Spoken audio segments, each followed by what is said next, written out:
শুরুতে সংবাদ শিরোনাম। বেনাপোল সীমান্তে ভারতীয় নাগরিক সহ অবৈধ পণ্য আটক। এবার বিস্তারিত।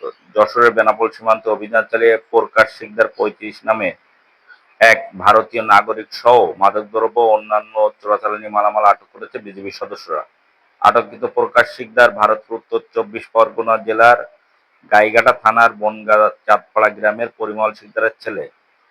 সোমবার দিনভর বিজিবির যশোর ব্যাটালিয়নের টহল দল কর্তৃক বেনাপোল বিওপি এবং বেনাপোল আইসিপি ও আমড়াখালী চেকপোস্টের বিভিন্ন এলাকায় মাদকদ্রব্য ও চোরাচালান বিরোধী অভিযান পরিচালনা করে প্রকাশকে সহ মাদকদ্রব্য, ভারতীয় শাড়ি, কম্বল, বিভিন্ন প্রকার চকলেট, সিগারেট এবং কসমেটিক সামগ্রী আটক করে। আটককৃত মালামালের মূল্য ৭,৫২,০০০ টাকা বলে জানায় বিজিবি সদস্যরা।